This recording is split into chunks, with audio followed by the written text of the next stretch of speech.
Welcome back to the deep dive. Today we're tackling one of the most talked about, and I'd say one of the most misunderstood chemicals in the human body, dopamine. It really is. It's sort of the celebrity molecule of the neurochemical world, isn't it? It is. Most people, they instantly equate dopamine with this rush of pure pleasure, like a reward hit when you win a game or a bite into a chocolate bar. Exactly. That's the common perception, the pleasure chemical idea. But our sources today, they show that dopamine's real job is, well, it's far more nuanced, it's more powerful, and frankly, much more surprising than just simple pleasure. It seems to be less about the feeling of the reward and so much more about the drive to get it. That's the key.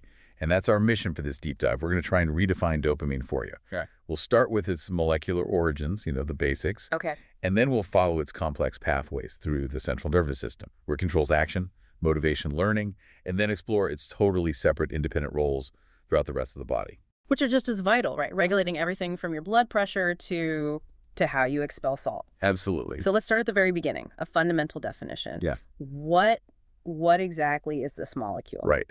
At its absolute foundation, dopamine, or DA, you'll probably hear us say that a lot, it's a key neuromodulatory molecule. Neuromodulatory? Yeah. It's an organic chemical, and it belongs to two specific chemical families. Yeah. The catecholamines and the phenethylamines. Now, inside the brain, it's a critical neurotransmitter. A messenger. A rapid chemical messenger, yeah. But outside the brain, and this is just as fascinating, it acts as what we call a paracrine messenger. Which is like a local hormone. Essentially, yes. Yeah. It influences cells that are just nearby in its immediate vicinity. Okay, so to really understand its big system-wide effects, we have to start small. Molecular level, what is this thing built from? Well, it has a beautifully simple structure, which you often find with really powerful biological molecules. It is the simplest of all the catecholamines. Well, what does that mean, a catecholamine? It means it has a catechol structure. So think of a 6-carbon benzene ring, and on that ring are 2 hydroxyl groups. That's paired with a little ethylamine chain. And you mentioned it's also a phenethylamine. Right. And that family is, well, it's notable. It includes a lot of powerful psychoactive substances. So that underlying structure alone tells you you're dealing with a potent molecule. That simplicity is kind of deceptive then. It absolutely is. But Yeah. because it's so simple, our body knows exactly how to make it. Okay, so let's get into the manufacturing process, the synthesis. Where do the building blocks even come from? The process starts with the amino acid L-tyrosine. Right. L-tyrosine is.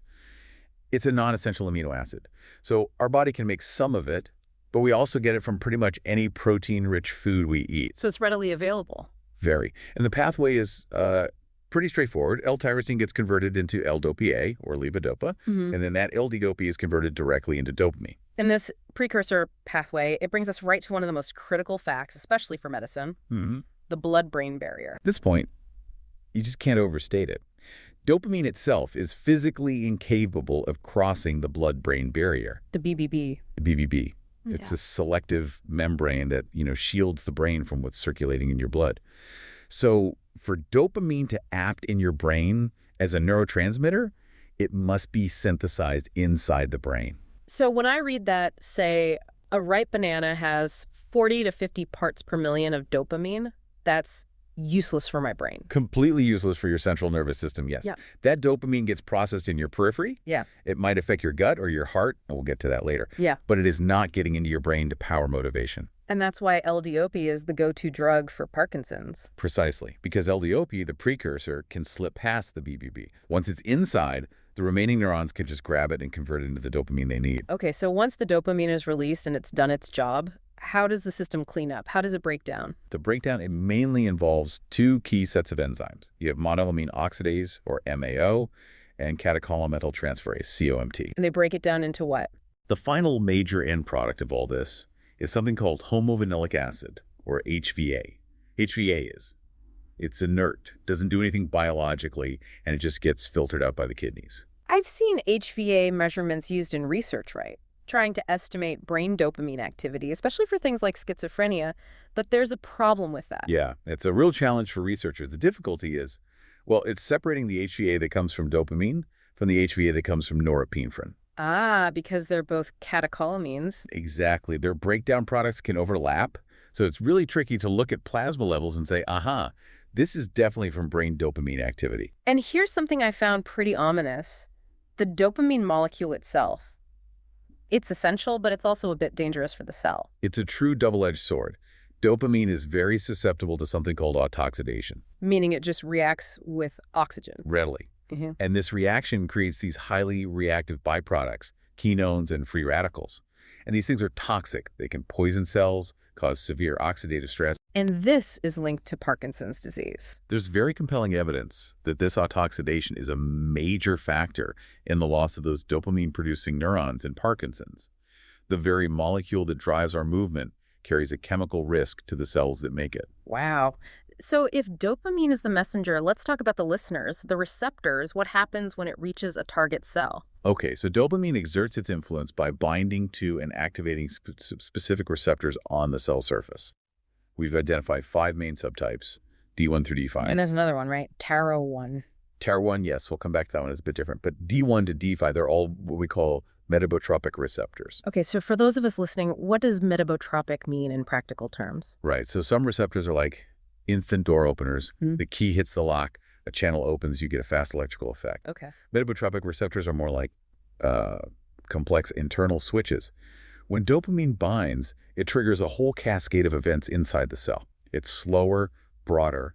It changes the cell's long-term chemistry. And these 5 receptors, they're grouped into 2 families. Exactly. You have the D1-like family, which is D1 and D5.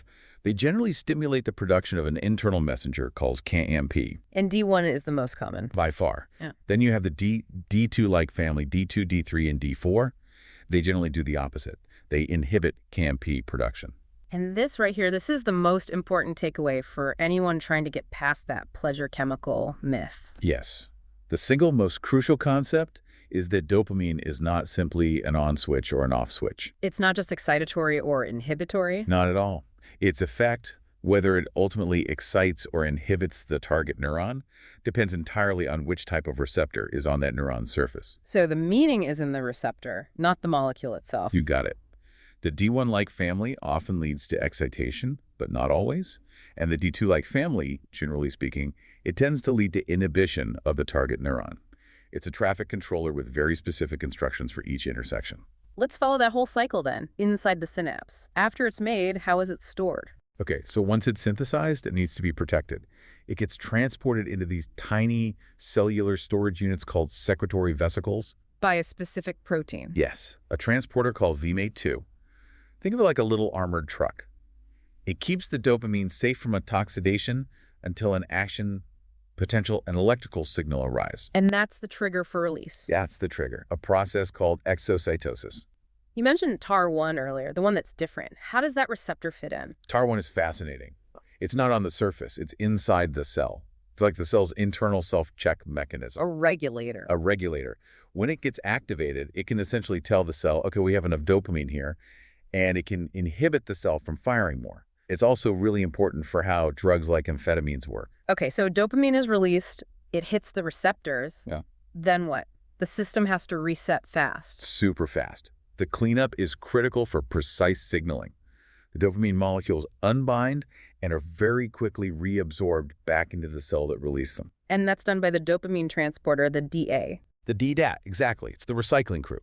It grabs the dopamine from the synapse, pulls it back inside, and once it's inside, it can either be repackaged for the next signal or broken down by those enzymes we mentioned. Finally, we should probably distinguish the 2 main modes of signaling. Right. Good point. We have phasic release and tonic release. Phasic is the big spike. Phasic is the big spike. It's the action potential-driven burst.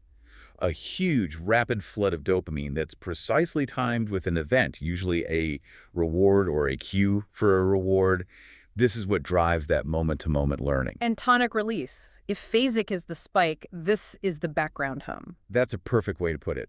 Tonic release is the sustained, low-level leakage of dopamine that happens without any action potentials. It's the background level, the baseline. And it sets the mood of the system. It sets the readiness, the sensitivity. Yeah. So changes in that tonic level can completely change how the brain responds to a big phasic signal when it comes along. So we've done the chemical traffic control. Let's scale up to the brain.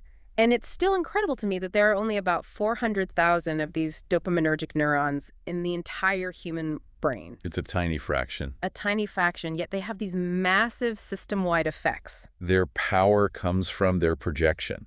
They start in these small, concentrated areas, and then they just fan out across huge regions of the brain. And we categorize them into 4 major pathways. Let's start with the one most tied to movement, the one that's so relevant for Parkinson's. That would be the nigrostriatal pathway.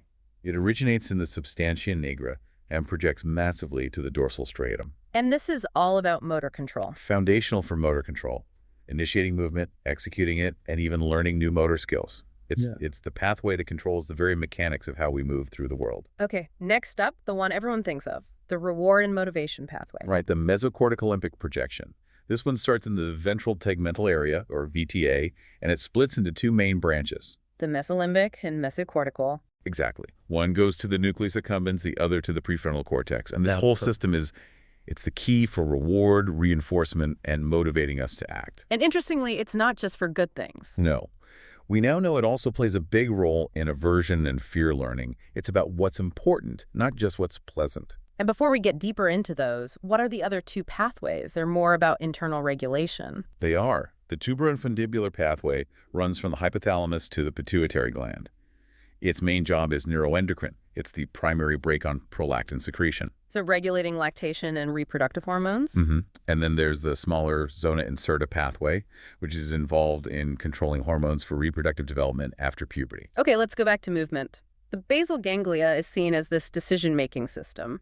How does dopamine help it decide which action to take? The leading idea is that the basal ganglia is responsible for action selection. So at any given moment, your brain has multiple options. Stand up, pick up that glass, stay still. The basal ganglia helps initiate one of those actions while actively suppressing all the others. And dopamine helps in 2 different ways here. 2 very powerful and distinct ways. What's the first one? The first is setting the action threshold, basically the inertia. Dopamine controls how much chemical push is needed to start any movement at all. So low dopamine means it's really hard to get going. Exactly. That's why Parkinson's patients who have lost those cells have torpor, stiffness. They have extreme difficulty initiating movement. The threshold is just too high. And on the flip side, too much dopamine. Say from a psychostimulant. The threshold drops to near 0. You get high motor activity, impulsivity, or those repetitive stereotype movements. Dopamine is literally the force that overcomes inertia. So it dictates how hard it is to act. What's the second part, the learning part? The second role is as a teaching signal. So when you perform an action and it's immediately followed by a burst of phasic dopamine, that actually changes the circuit. He rewires it slightly. It makes that specific response easier to activate the next time you're in that situation. It's the biological basis of operant conditioning. Dopamine is the signal that says, that worked, do it again. And that teaching signal, that brings us to what might be the centerpiece of modern dopamine research, the distinction between wanting and liking. This is probably the most vital concept to grasp. The consensus now is that dopamine primarily signals motivational salience. Which means the desire, the wanting that drives you to approach, to seek. It's the engine that propels you toward a goal. Okay, so if dopamine is the engine of wanting, what drives liking, the actual subjective pleasure? That pure hedonic pleasure, the liking, seems to be handled by separate systems, particularly opioid and GABAergic systems in places like the ventral pallidum. Dopamine's main job is getting you to the reward. It's not necessarily about the experience of the reward itself. And that separation explains so much, especially addiction, where the desire becomes completely uncoupled from any real enjoyment. Absolutely. Think about a severe addiction. The person feels this relentless, crippling craving, that's intense wanting. But they often report that using the substance isn't even pleasurable anymore. The liking is gone. The liking is gone, but the dopamine-driven seeking behavior has been super sensitized. It's a runaway train. There are some really powerful animal models that show this dissociation. Can you walk us through the classic one? Right, the evidence is stark. So researchers can selectively shut down the VTA dopamine system in rats. When they do this, the animal loses all motivation to seek food. It won't move to get it. It will starve. But does it still like food? Yes. If the researcher places the food directly in the animal's mouth, the rat will happily eat it. It shows all the normal signs of enjoyment, the specific facial expressions that indicate pleasure. They still have the capacity for liking, but they have lost the chemical engine for wanting. Wow. That is an incredible separation. The drive is gone, but the pleasure remains. It forces us to really redefine what motivation is. It's not the promise of pleasure. It's the brain assigning value or salience to a cue. And this isn't just for physical rewards like food. A 2019 study applied this to something really abstract: music. Yeah, this study was fascinating because it took it into a uniquely human domain. Researchers gave people levodopa to enhance dopamine and risperidone to block it. And they found that messing with dopamine changed both the motivation to listen to music and the pleasure they got from it. How did they measure pleasure from music? Physiologically, things like skin conductance in the presence of chills, those goosebumps you get from a powerful piece of music. Le frisson. The frisson, exactly. And they measured motivation by how much money subjects would spend to listen to a song. When dopamine was boosted, people reported more chills, more intense pleasure, and they were willing to pay more. When it was blocked, both went down. So even for an abstract reward like music, dopamine signaling is a sine qua non condition, an essential prerequisite for it to feel good. Exactly. It's what tells the brain that this experience matters. It's what assigns the value that then feeds the drive to seek it out again. Okay, so if dopamine is signaling value and desire, how does that become the critical learning signal? This is where the reward prediction error, or RPE, idea comes in. It's this groundbreaking hypothesis from researchers like Montague and Dayan. The idea is that these dopamine neurons act as sophisticated error detectors. They don't just respond to reward. No. They compare what you expected to happen with what actually happened. Okay, so let's walk through the three scenarios. Say, I'm expecting my paycheck on Friday. Right. Scenario 1, expected reward. You know it's coming. Friday rolls around, the money hits your account, the dopamine neurons, nothing really happens. No big spike. Why not? Because the prediction matched reality perfectly. There's no error, Yeah. no new information, so no learning update is needed. Okay, scenario 2, better than expected reward. I opened my bank account and I got a huge unexpected bonus. That's when you get a sudden, sharp, massive spike in phasic dopamine, a positive prediction error. The brain basically yells, whoa, this is way better than I thought, pay attention, and that DA burst reinforces whatever you did that led to that surprise. Making you more likely to do it again. And the last one, the negative. Scenario 3, omission of reward. I check my account and the money's not there. Then the dopamine release drops sharply, way below the normal baseline level, a negative prediction error. It's a biological signal of disappointment. The brain updates its model to devalue the cues that led to that failed expectation. It says, that didn't work, don't trust that path as much. It sounds like an engineering algorithm. It really is, and that's the beauty of it. This biological mechanism maps almost perfectly onto computational methods in machine learning. Dopamine neurons aren't signaling pleasure, they're signaling surprise about value. They are a learning algorithm. Let's shift now to the clinical side, to what happens when this system goes wrong, starting with the disease most tied to this molecule: Parkinson's. Parkinson's is the textbook example of a dopamine deficit. It's caused by the progressive loss of those dopamine-secreting neurons in the substantia nigra. Part of the nigrostriatal pathway. Right.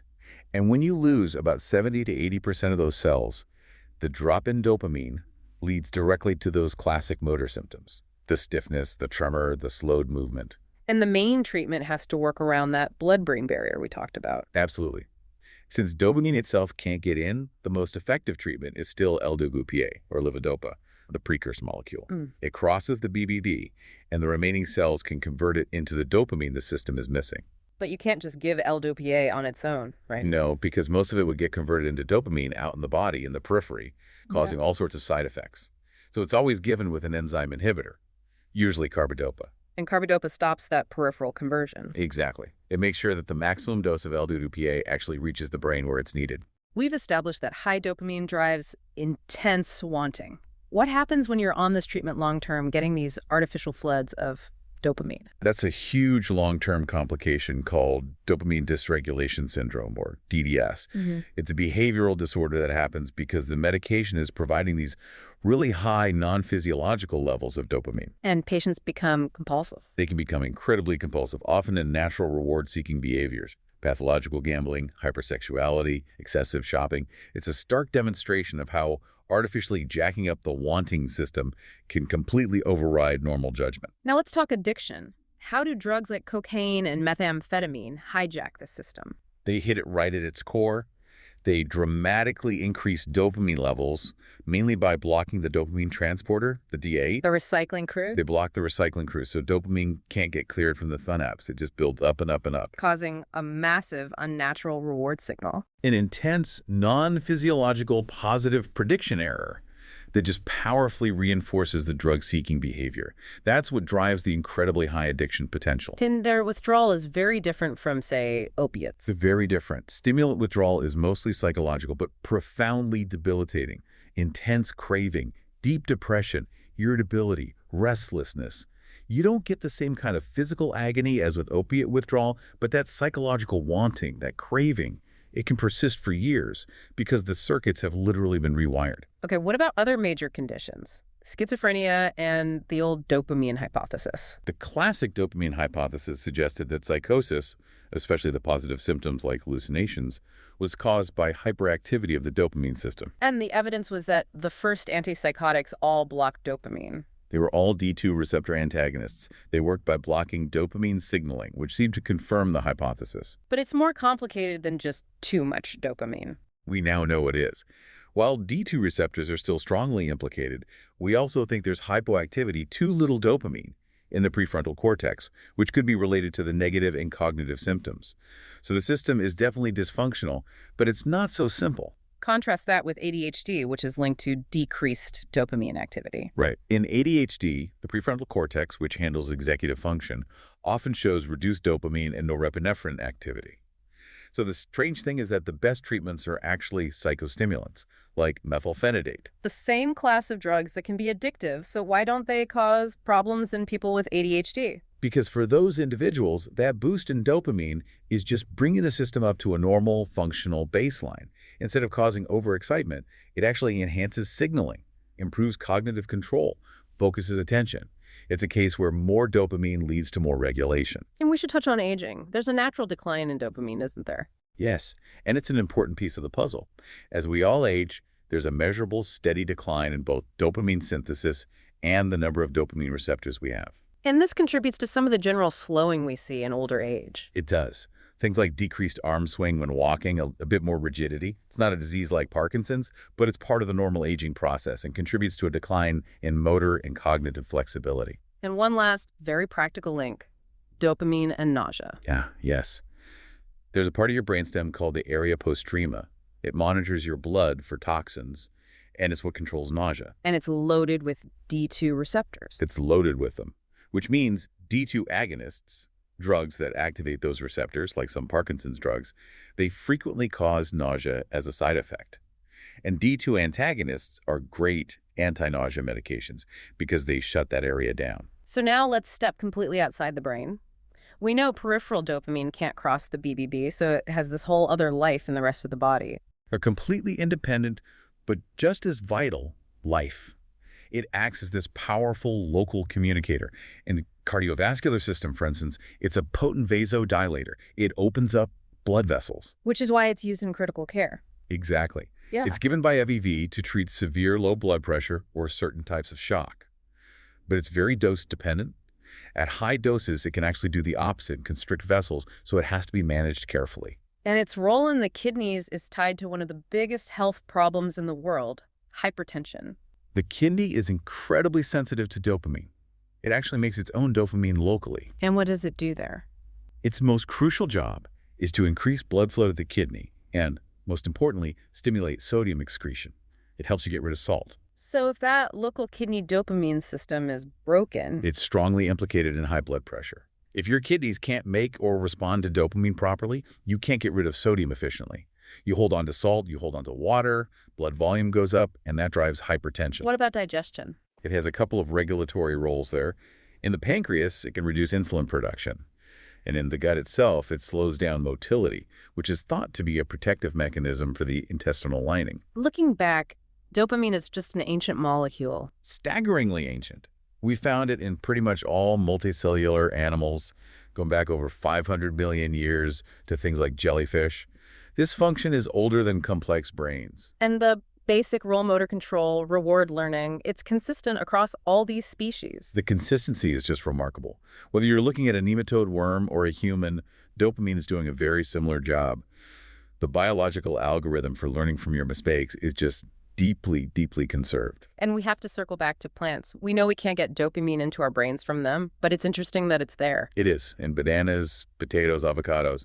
But more importantly, the precursor, L-DOAP, is also in plants, most famously in the velvet bean, mucuna pruriens, and fava beans. And those were used as medicine. They were used for centuries as a natural source of the one thing that can cross the BBB, long before we could synthesize the drug. And one last really elegant role. Dopamine is actually a pigment. It is. It's a precursor for a type of melanin called dopamine melanin. This is the dark pigment that gives the substantia nigra, which literally means black substance, its color. Wow. And get this, that same chemical is responsible for creating some of the dark, complex patterns on the wings of butterflies. A direct chemical link between human motivation and the beauty of the natural world. So as we wrap this up, it's clear dopamine is not the simple joy button we thought it was. Not at all. It's this incredibly versatile ancient molecule, a critical neuromodulator in the brain, a vital local hormone in the body. I think the biggest takeaway is that its fundamental job isn't to deliver pleasure, but to regulate action. It is the engine of wanting and the calculator of prediction. And that leads to a final profound thought for you to consider. We've established that desire, this intense wanting, is chemically separable from pure pleasure, from liking. So given that addictive drugs can hijack this system to create a pursuit that's completely divorced from enjoyment, how does that chemical reality change how you think about your own willpower, your own desires, and the goals you chase every day? A heavy question. It is. If the systems for wanting and liking can operate independently, how often are we compulsively seeking things we don't actually value or even enjoy once we get them? That's a question that challenges the very nature of motivation itself.